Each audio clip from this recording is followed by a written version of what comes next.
Good morning mga kalapatid. Today nga, dapat emetos tayo pero na-push siya kinabukasan. May recover pa natin sila ng maganda. So yung kulang natin dalawa kahapon hindi na talaga sila nakauwi. So hindi na ako umaasa na makakauwi pa sila ngayon kasi 3 days na. Sa pinagtusan natin, nakita nyo naman yung dinadaanan ng mga kalapate, bubundok. Yun yung mga pugad, yung mga palkon. Mga kalapatid. Nagari sila may inuman tubig doon kasi nga disyerto yun mga kalapatid. Ninihintay ko lang si Haring Araw para makapag-play tayo and then makapaglinis tayo. Malaking factor din yung malinis yung kulungan para mabilis makarecover yung ating kulungan. Hindi naman totally malinis na malinis. Kailangan yung amoy ng kulungan, amoy kalapate pa rin mga kalapatid. So para hindi naninibago yung mga kalapate. Isa rin yung magandang bagay para sa mga kalapate na amoy ng kulungan nila is same pa rin doon sa kanilang natural na tinitirhan, no mga kalapatid. And so far so good mga kalapatid. Ang ganda ng poops nila, buo na. So tingin ko lalo silang makukondisyon ngayong araw, makapagpahinga sila. Bukas magiging ready sila sa ating pagtotos mga kalapatid. So ito yung mga barata birds natin. So yung mga poops nila buo mga kalapatid. Pero lang doon kasi nakaapakan pero talagang buo yung mga poops nila mga kalapatid. Kita nyo naman yung mga poops nila mga kalapatid, buo. Ayos, tingin ko recover na sila. Medyo basag pa lang itong huling-huling nating ibon na kauwi kahapon. Pero this day makaka-recover yan. Pwede rin natin siya isabay bukas. Kasi 2 days na pahinga, okay na yan mga kalapatid. Maganda naman yung kondisyon niya. And then yung poops niya yan, buo rin, maliit lang po, diba? Solid. So tingin ko recover na siya. So pag-angat ni Haring Araw, magpapaloplay tayo din, maglilinis tayo ng kulungan.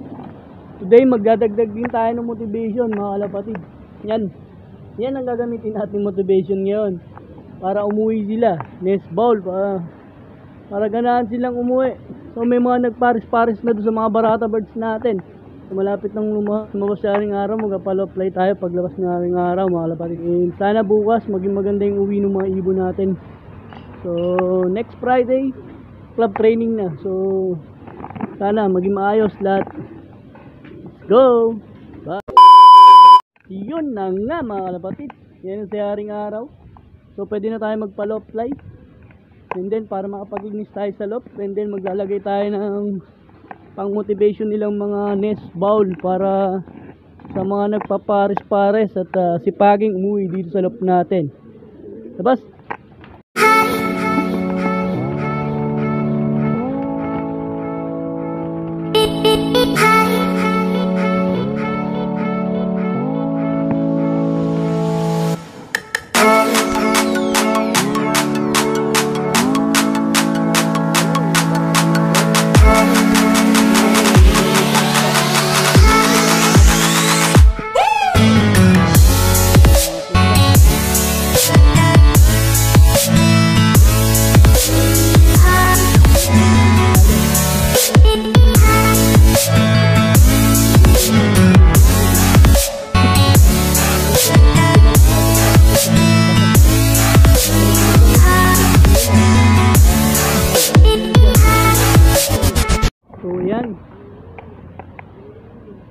Mag-raging yung mga barata natin. Ayan.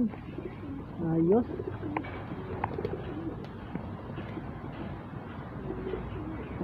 Tingin ko maganda na yung kondisyon nila mga kalapatid.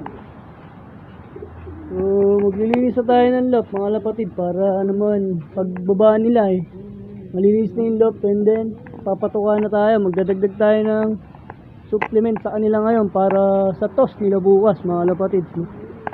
A few moments later. At yun na, nagbaba na yung mga barata birds natin. Yan, mga hingal kabayo. Then, paglinis na tayo ng loft. Yan, ayos din. So, magdadagdag tayo ng motivation sa kanila. Nest bowl, yan.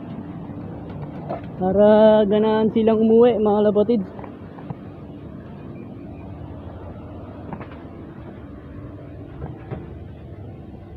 Medyo malaki to. Yung mga nagpapares-pares ganado umuwi mga kalapatid. And mga kalapatid na. Tapos na tayong maglagay ng mga motivational nest bowl sa kanilang mga pugat. So additional motivation yan mga kalapatid. Although medyo maaga tayo, naglalagay tayo yun before first lap na ng derby. But now sobrang hirap nga ng training. So, kailangan natin talaga sila bigyan ng additional motivation para umuwi ka agad dito sa loop natin. So abala ng mga ibon natin, magre-ready na tayo ng patuka nila. In-update ko yung mamaya if ever lumusot pa yung dalawang natitira nating ibon. Bye! Yun, ready na yung kanilang patuka mga kalapatid. Nilagyan natin yan na alikabok galing sa ilalim ng dagat. And nagbigay tayo ng ng tipaklong. Sana maganda yung mag-resulta para sa pag-ibig na buwas. So pakainin natin sila para magsipasok na yung mga barata birds natin yan mga kalapatid. Go!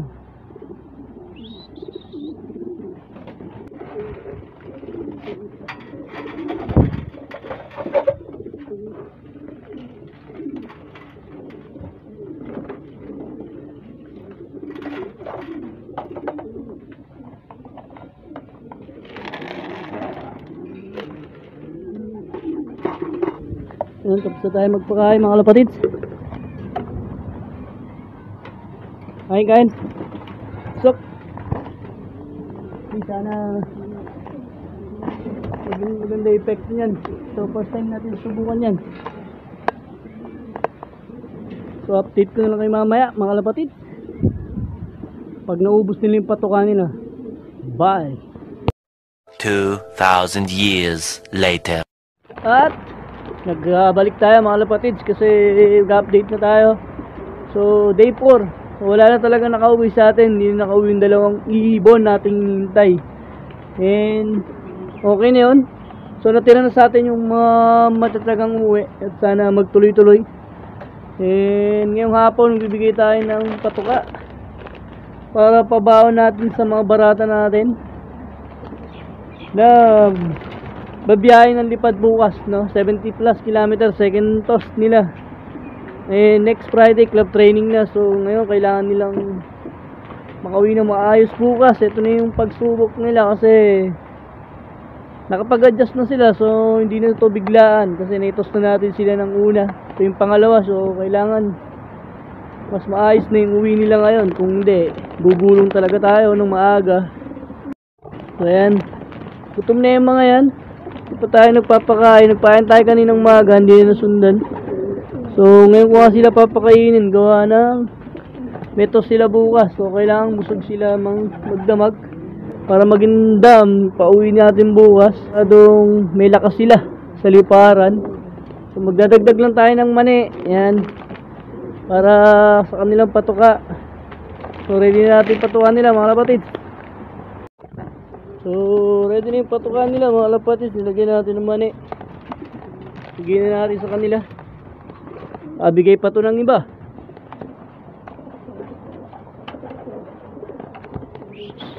Ayan, bangers. So kain. Kain.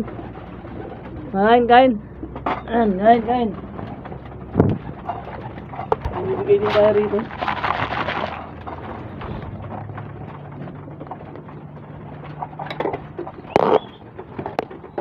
So nasadya natin magdalawang patukan para hindi na magsisiksikan.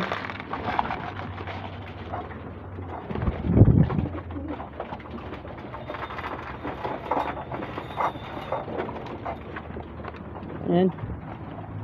Kain. So hayaan muna natin sila kumain sa lalagyan ng patuka. Ay patuka, painuman para sa kanila. Bigyan natin ng ihi ng kalabaw. Baka sakali lumakas sila at umuwi na maaga. Bye. Lalagay na nga yun natin yung kanilang tubig na may ihi ng kalabaw. Baka sakali lumakas sila na. At ayan. Wow na sila. So gusto na nilang uminom. Ilagyan natin ng ng kalabaw to pang palakas. Sana umuwi sila na maayos bukas. Sige, inom. Hopefully, maging maayos yung uwi nyo bukas.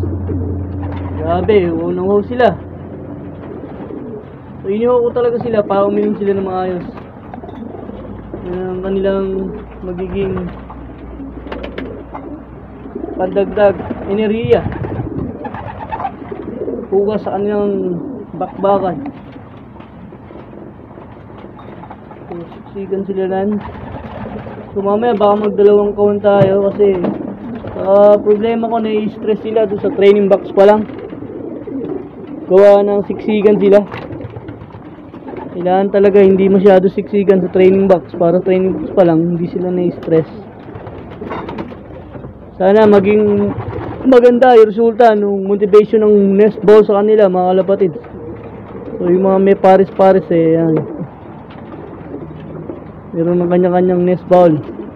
Sama nilang mga habibi ng mga pares. So dito ko natatapusin yung video ko mga kalapatid. Maraming salamat sa panonood. Abangan yung ating abangan bukas. Next video yon mga kalapatid.